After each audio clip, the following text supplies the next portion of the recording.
Hey there. Thank you for joining me today. I'm Della Rucker. I am the principal of the Wise Economy Workshop and author of the recent book, The Local Economy Revolution Has Arrived, What's Changed and How You Can Help. Trying a little bit of a different setup today because it's been over a month since I've done one of these things. So mea culpa, I'm sorry. It's all my fault. So at first, the issue was that I'm in Cincinnati, Ohio, and we had cicadas out the wazoo for much of June.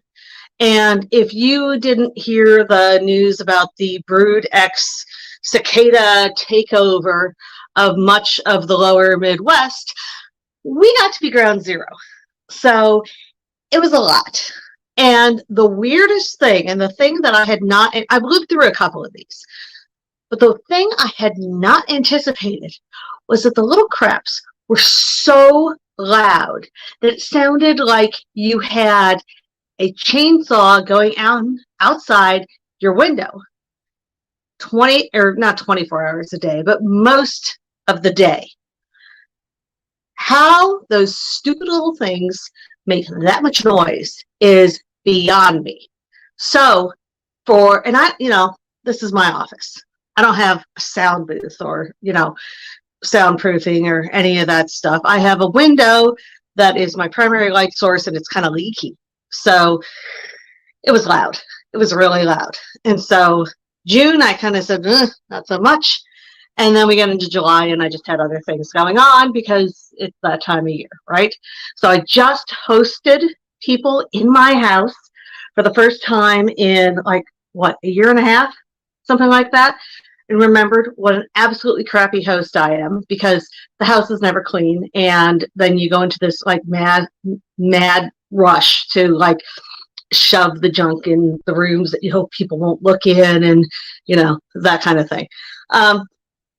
We got through that and had some great times, some wonderful visits. Actually, I went to a live music show the other night, which was oh my God. For me, that was that was such a high point because not only was I with friends who are very important to me, who I hadn't been able to really do much. One of them I hadn't seen for a year and a half, but because I just love live music. I love the energy, especially, when you've got a band, you've got something where everybody's jumping up and down, yelling and screaming. We go to the symphony too, but it's not really the same experience. So, but coming out of that, I realized, okay, I got to get back to talking to people. So one of the other things that has happened since the last time I talked to you, I might have mentioned this. It was starting to develop probably the last time I came on one of these things. But I have become the chief operating officer of a startup that I've told you about or I've mentioned. If you get the Wise Fool Press newsletter or if you're subscribed to the Wise Economy Substack, and spoiler, if you're not, you should. We'll talk about that more in a minute. But I agreed to become the chief operating officer, at least during the startup period, for Trep House. And Trep House is it's a new developing product. It is a virtual super hub for what we call new majority founders. And a virtual super hub is an online platform that functions as a super hub, which means that it's trying to do the full range of things that entrepreneurs and small business owners who are trying to scale need. So that runs the gamut from education to coaching to mentoring to reliable vendors to venture fund and evaluation. So it's a whole, hands got to be in the screen. It's a whole system of support. And when I say new majority founders, that's who we're focused on. It's open to anybody, but the systems and the culture are really being designed for Black, BIPOC, Latinx, underrepresented founders and small business owners anywhere in the nation, probably anywhere in the world, that are in the younger age groups. So we usually talk about millennial and Gen Z, and younger, well, a couple of younger Gen X's can sneak in there too, guys. We'll make a deal. Obviously, I'm not Latinx or millennial, or definitely not Gen Z. Not Black.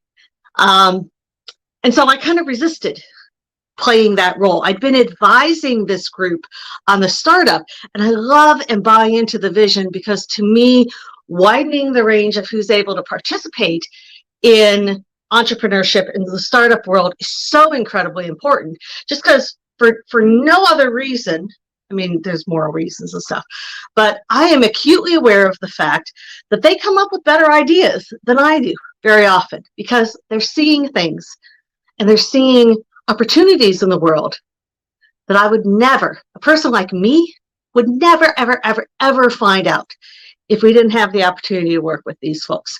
So after a lot of kind of going, yeah, no, I finally had to say yes, because this thing's got some great opportunity and it's really important to get it off the ground.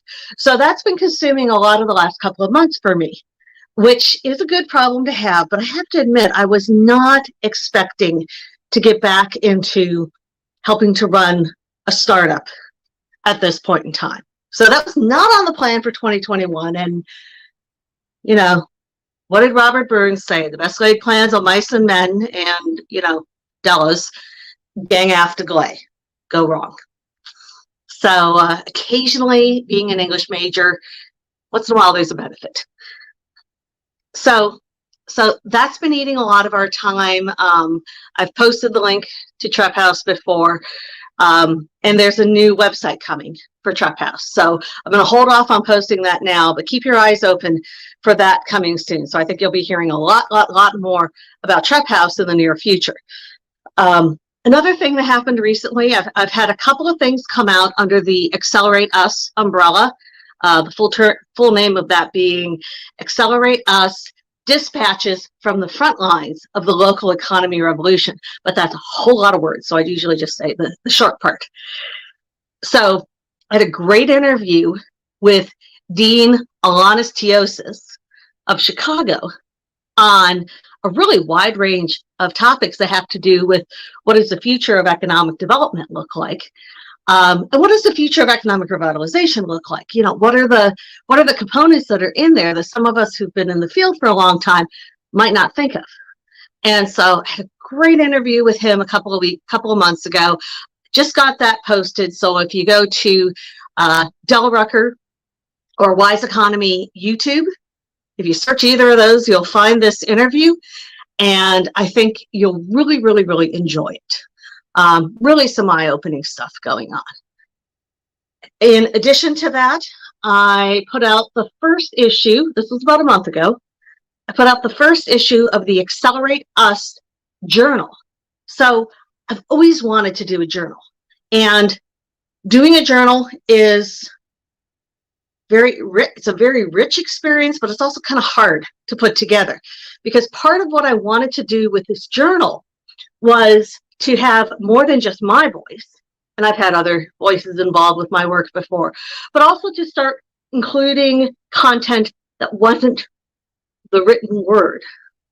So there's some things in that journal that are actually videos.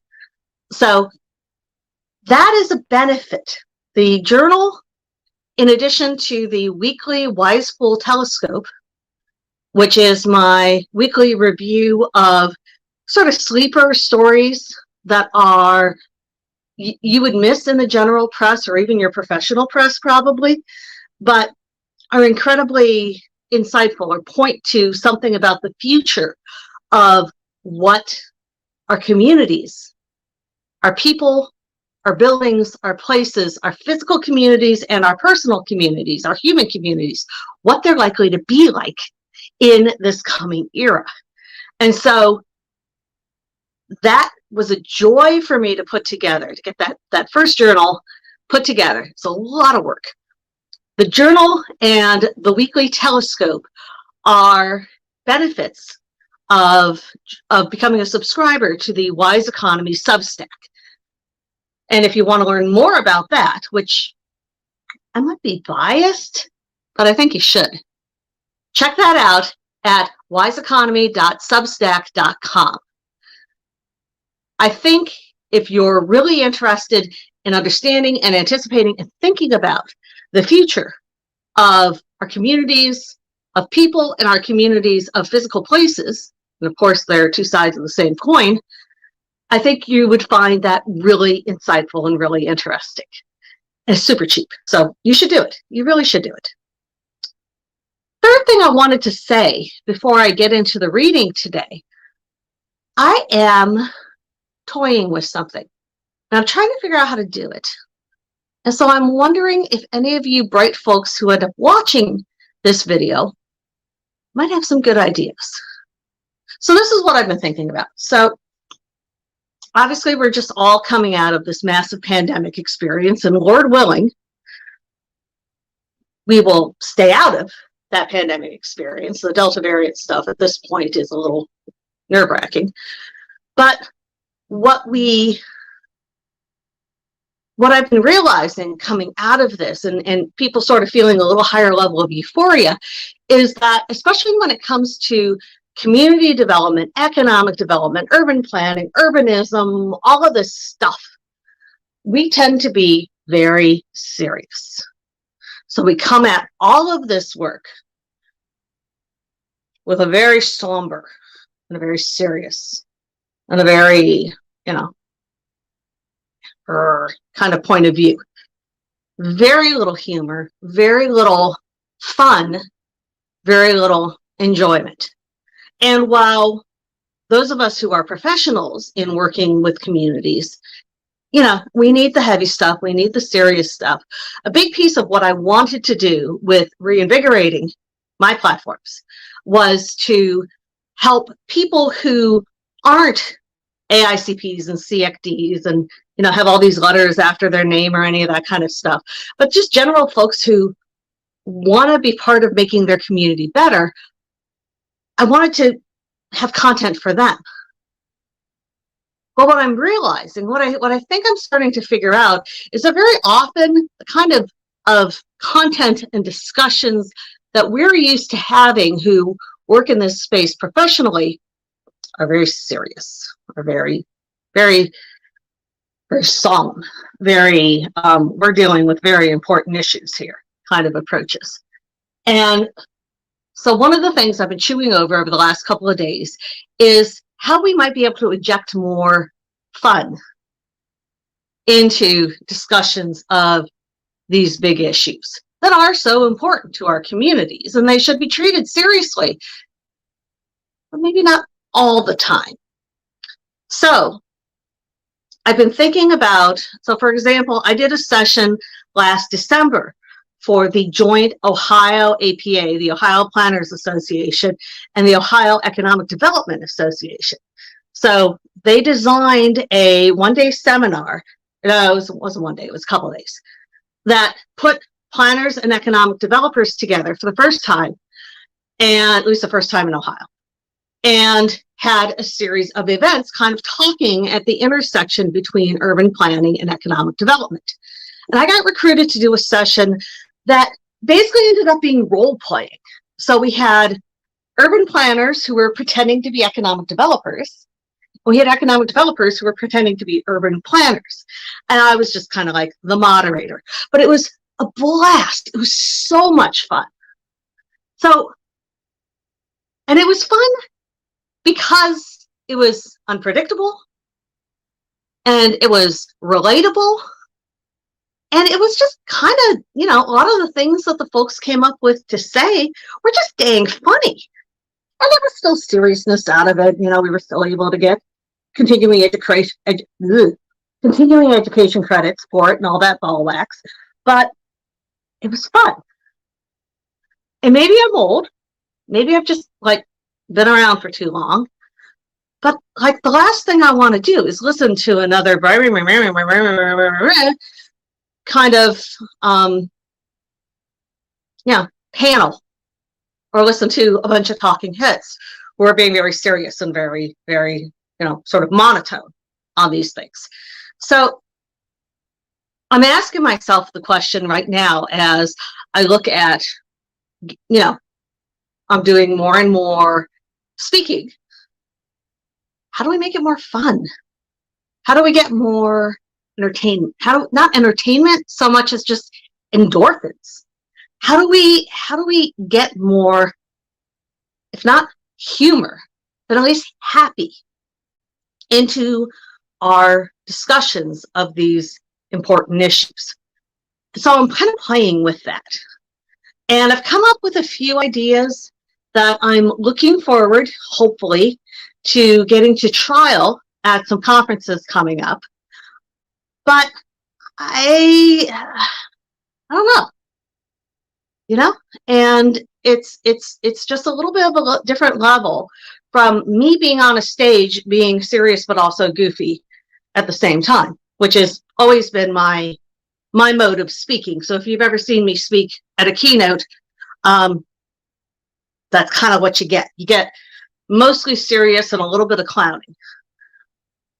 So how do we do that and continue to do that in a more interesting and engaging way that gives the education, but also really hits home for people? Because when you laugh and you enjoy something, you learn it in a whole different way, in a much deeper way than you would if you were just listening to a lecture, which is what in our fields we usually get stuck with. So maybe I'm being selfish, but I would like to see more fun in our professional work and in our communication, or the way we share messages about the future of our communities with the public. And I'm trying to figure out how to do that. So if you have any bright ideas, send me a note. You can comment here. You can send me an email at della.rucker@wiseeconomy.com. Tag me on Twitter at @DellaRucker. You find me on LinkedIn. For God's sake, my first name is Della. I'm kind of not hard to find. So those were the things I wanted to talk about today. I put a reading. It's been a long week when you're marking your books. Your bookmarker is a tweezers, and it's on the floor now, so I'm not going to attempt to pick it up. I probably knocked the whole phone over in the process. So the reading, the piece of this book that I wanted to share with you today is called "We Have Animals More Equal Than Others, or Do We?" Again, this is my most recent book. It's actually a revision, an update, an expansion of a book that I did a few years ago. And it's called The Local Economy. Ooh, let's see if I can get that centered. This is fun. The Local Economy Revolution Has Arrived. What's changed and how you can help. So you can find it at Amazon, bookshop.org, any place where you get your books. You can get it in digital or you can get it in print copy. You probably do have to order it because they don't leave things like this sitting around on the bookshelf. It's a little bit of a narrow market. So today's reading is one that probably the one that I had to revamp the most extensively. So the first version of this book came out in 2013. I redid it over the course of 2020. And that doesn't sound like it's that far apart, but especially when you're thinking about these issues, the world had kind of changed a lot in the meantime. So this is a little bit of a complex chapter. And if I had thought ahead, I would have said, Della, you want to talk about a bunch of stuff. Maybe pick a shorter one for today. But I didn't, so here we are. And this is kind of a serious one. So all that stuff I said about fun before, and some of the pieces in this book are kind of fun, kind of silly, kind of, I don't know, a little lighthearted, let's say. This one, not so much. So now that I've completely bombed the energy, let's go. We have animals more equal than others, or do we? All animals are equal, but some animals are more equal than others. Of course, that's a quote from George Orwell in Animal Farm.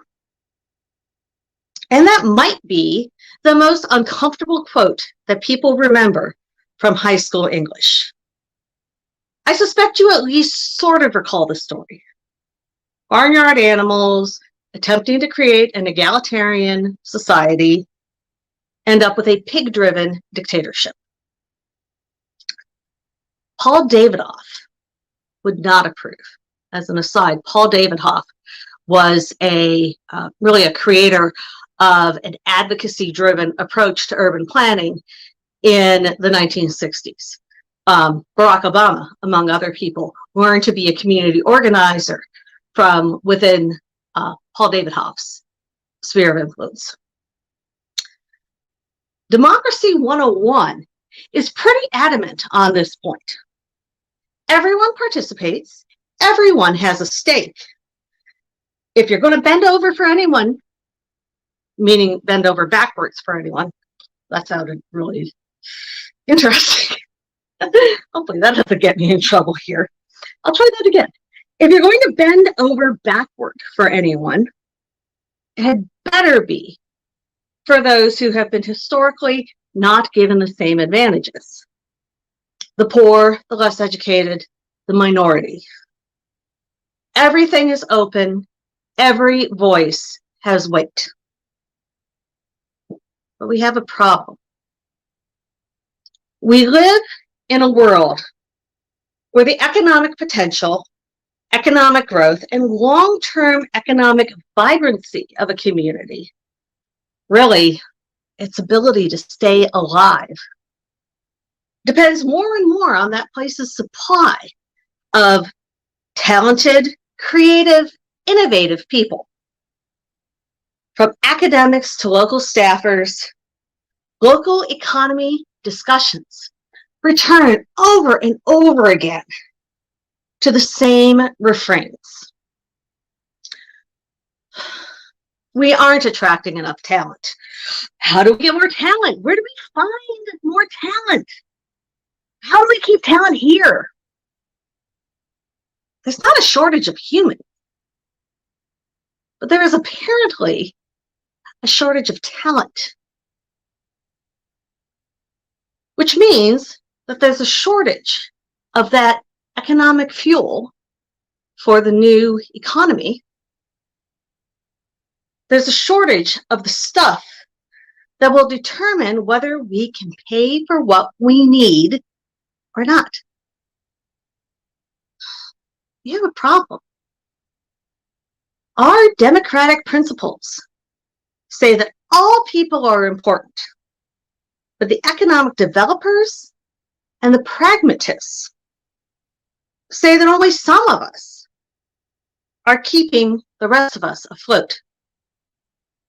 We feel obligated to say that everyone matters.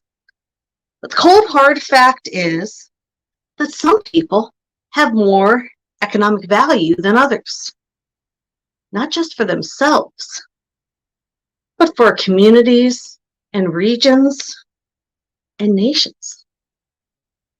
The engine driving the economy is people, but it's not all people. It's talent. Years ago, Richard Florida described cities as being, quote, spiky, unquote.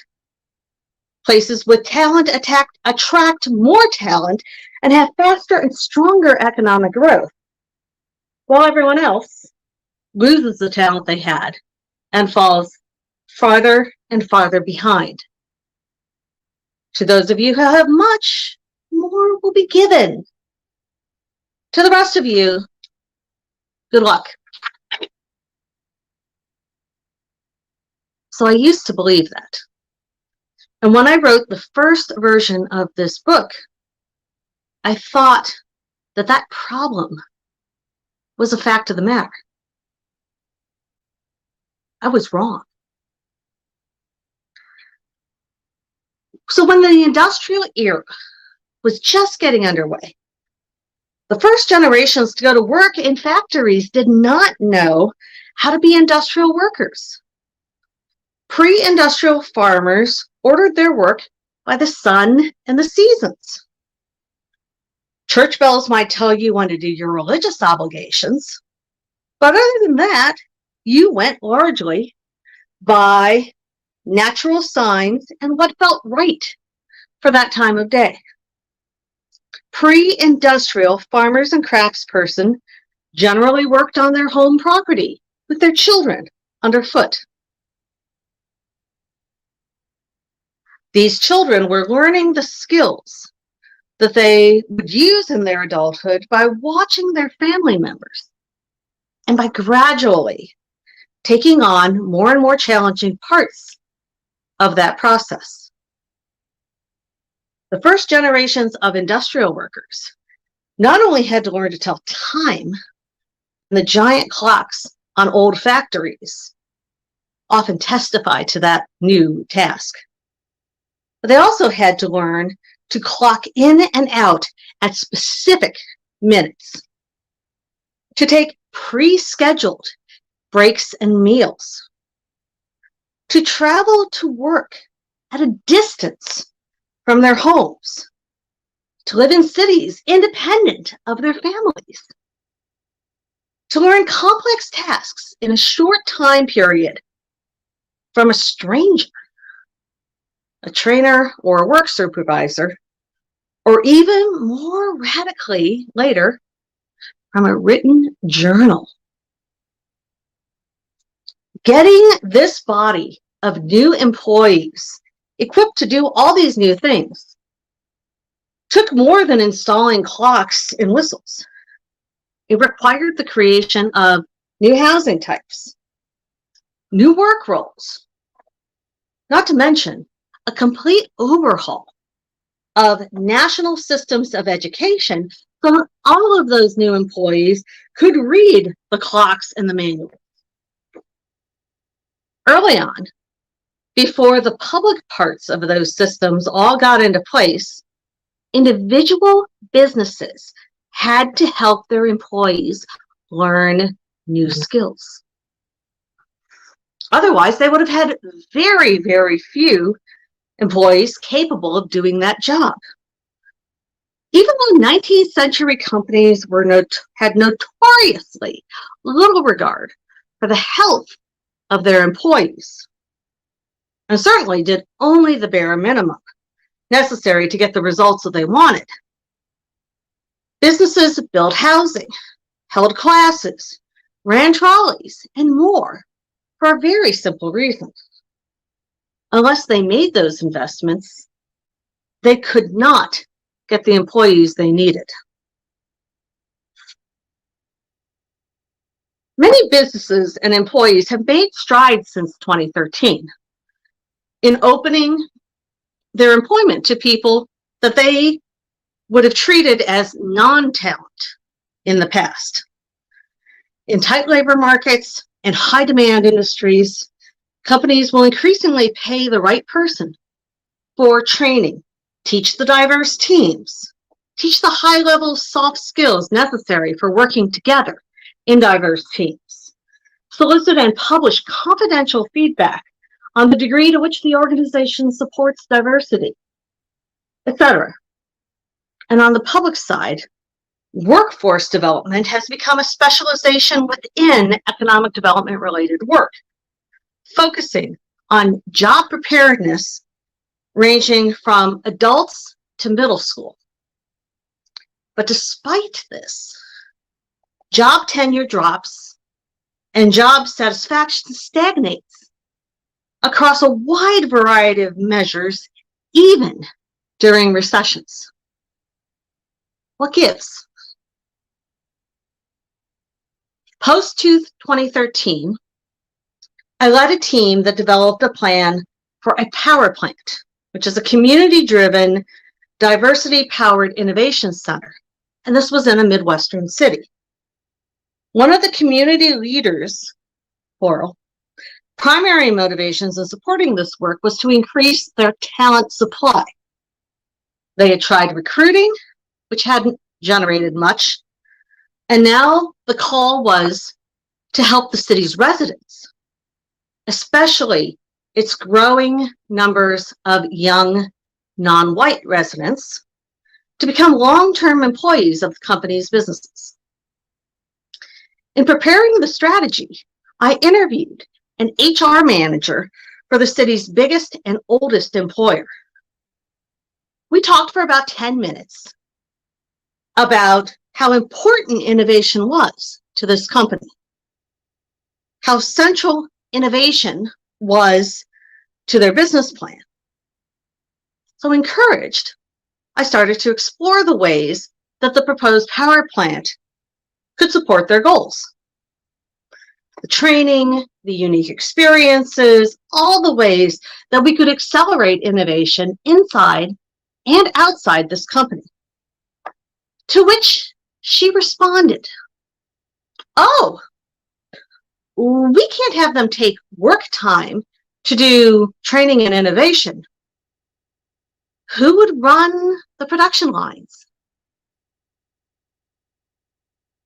And with that, I crash landed back to the industrial era. Expecting this crucial new talent to come to us fully formed, perfectly shaped, dropped into the roles that we need with a minimum of training is like asking my son when he was 5 to do algebra. He hadn't learned that yet. But it's also like asking my son at age 18 to amuse himself with a wooden train. It's not just a matter of skills. It's a matter of mindset and the environment that we create for this talent to thrive with it. If we have been talking about, yelling about, crowing about innovation for the last however many years, and then we put people who have been raised with that message in sit down, shut up, and do what you're told environments, it's no wonder that so many are disaffected, pessimistic, unwilling to commit to the effort to buy into your offerings. Whether it's a job or it's a public meeting about the future of your town. They believe, reasonably so, that all your big talk probably has nothing behind it. And in their guts, the most talented know that it's just not worth their energy. So it's time to build fusion-era organizations and fusion-era businesses that can actually capitalize on our fusion-era talent. So again, that's a section from The Local Economy Revolution Has Arrived, What's Changed, and How You Can Help. Available in print or digital form, anywhere you get your books. So thanks again for joining me today. Again, my name is Della Rucker. You can learn more about my work at wiseeconomy.com and my speaking at dellarucker.com. And to make sure you don't miss any of these, make sure you subscribe to this channel and take a look at Wise Economy Substack, wiseeconomy.substack.com, where I think you'll get some really good stuff. Again, thank you so much for joining me today. Sorry I went radio silent for a while. I will endeavor to be a good online human in the future. And until I see you again, you're doing good work. You're doing important work, no matter how you feel about it right now. So go get them. Thanks.